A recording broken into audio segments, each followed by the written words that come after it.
I think the people that are drawn to a car like this are people that love the analog experience of driving. High fidelity streaming can be better than vinyl, but there's something warm about vinyl and enriching about rolling through the gears and getting that perfect heel and toe downshift. And so that's the client that we're after.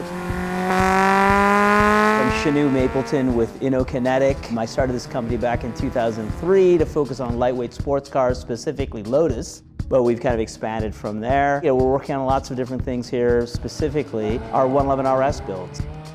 Essentially a Lotus Elise that we've kind of turned to 11.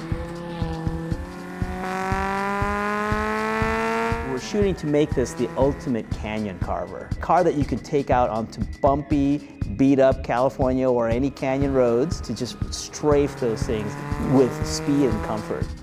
I'm a mechanical engineer. I grew up in Detroit. I've been in the industry for 40 years and have worked at the OEM level, at the Tier 1 level, and then frankly, in the last 20 plus years now in the aftermarket. So Lotus is over a 75-year-old English company. The Elan, which inspired the Miata, and the Esprit is a car that many people know from James Bond. But the Elise is the car, kind of got them back to the roots of making really analog, pure driver's cars. So I was running another company I had started when I had my Elise on order.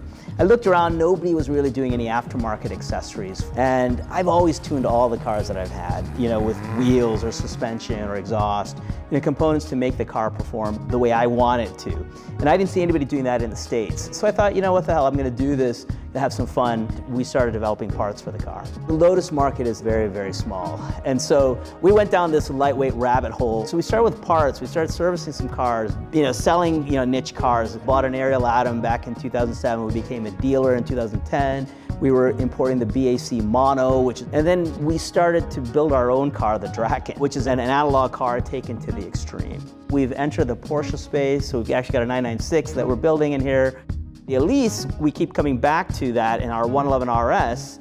We were able to utilize the parts that we've engineered and integrate them in a way that the car is properly tuned or calibrated. We've built now 7 cars, so this is car number 3, arguably my favorite. But this one pretty much has everything that we offer. Better brakes, better wheels, better suspension, better engine. We work with Mountune, we have these built motors that just rev beautifully. The exhaust note that comes from this car, our Sonic Furies are the absolute cult, favorite because they don't drone when you're cruising on the freeway.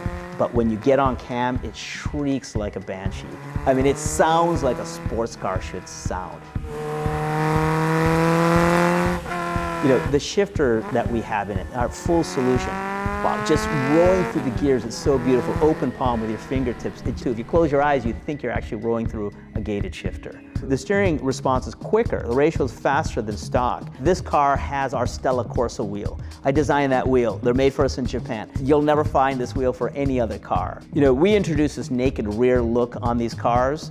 By opening the rear of a mid-engine car, you allow the heat to come out. We learned that from our friends in Japan. We introduced that to the US about 20 years ago.